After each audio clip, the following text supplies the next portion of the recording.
All right, well, our next guest this morning is Scott Lucas, a professor of international politics at University College Dublin. Scott, thanks very much for joining us. I heard that you actually worked in Iran for quite some time yourself. Now, I wonder if you could tell us what is this situation? What does it look like from the Iranian perspective? So far, we've seen that from Iranian media and from Arab media, actually, there's complete denial that anything happened at all. Israel is also denying it. Only the U.S. has confirmed that something happened in Iranian skies overnight. What's your take on all of this? Let's walk this through step by step on what we know from all sides. Iranian officials are now saying, both directly and through state media, that drones were intercepted in Isfahan province, which is in central Iran, which has a number of military bases and the Natanz nuclear site. A senior Iranian official has said that a military base was struck. However, the Iranians are playing down this attack in that they are not explicitly saying that Israel was responsible for it. Indeed, one senior Iranian analyst is saying that it was infiltrators that did this. And perhaps most importantly, the senior Iranian official in the last hour has said Iran has no plans to retaliate versus Israel. Why is that? Well, let's go to the Israeli side. Israeli officials are telling media, not formally, not taking official responsibility, but they are telling media, that this was their attack.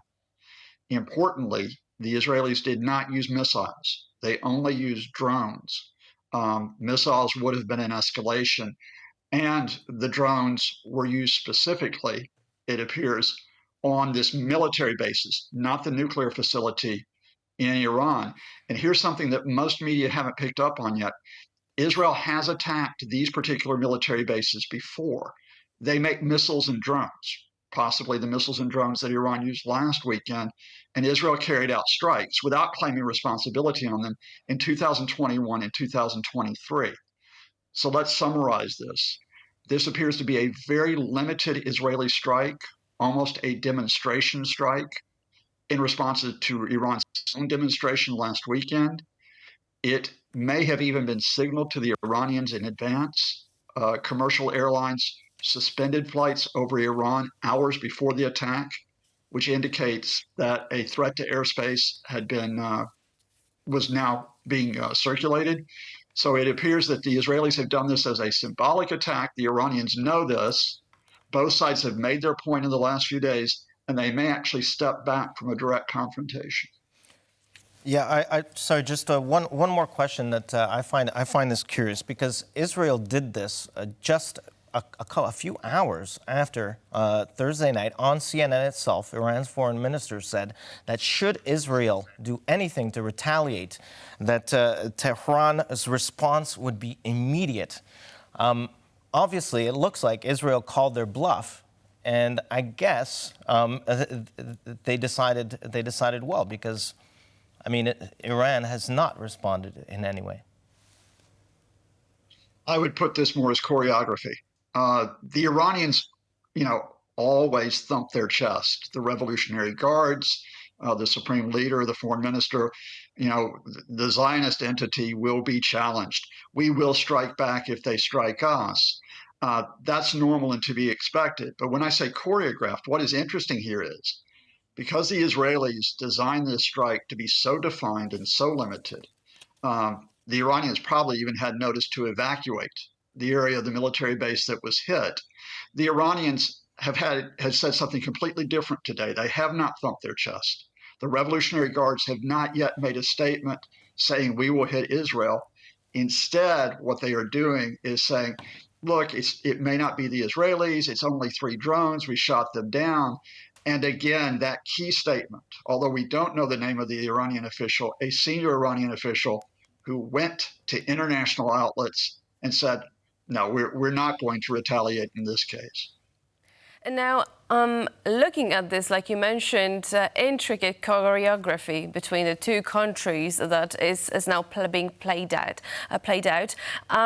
What do you think are possible scenarios? What's next? Are we facing? You mentioned that there is no retaliation, but perhaps in anytime soon we'll be facing an escalation of the conflict, or rather, we will be facing some high-level talks now to de-escalate. What, to your mind, is to happen next?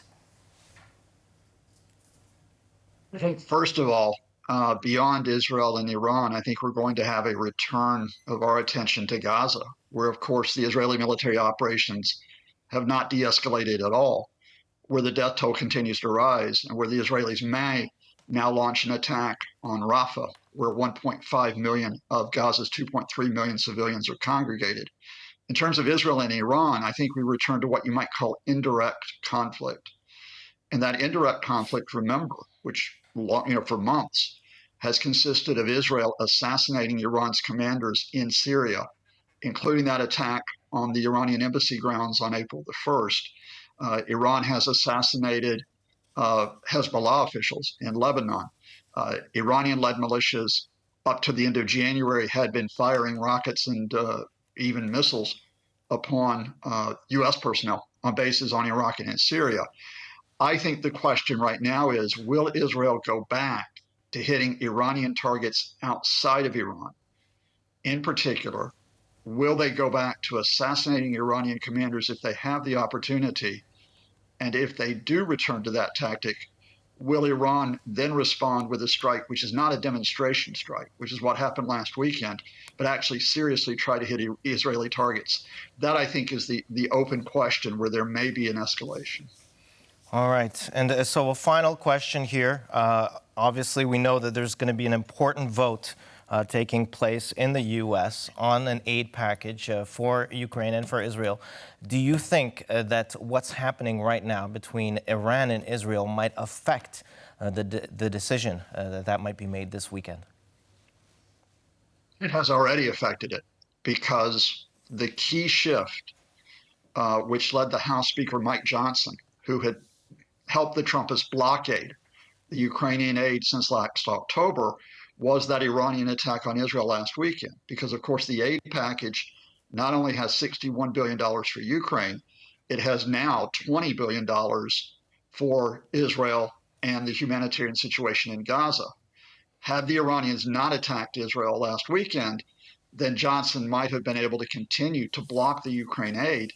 But once you saw both the threat of Russia to Ukraine and the possibility of Iranian attacks in the future on Israel, his position shifted. So I think it has already been important. Will that mean the passage of the bills? And remember, they are separate bills. There are separate votes on the Israeli aid and the Ukrainian aid. Does that mean that both of them pass this weekend in Congress? That is the open question. And we end with, on that note, thank you so much, Professor, for joining us and shedding light onto this situation. Professor Scott Lucas was our guest today.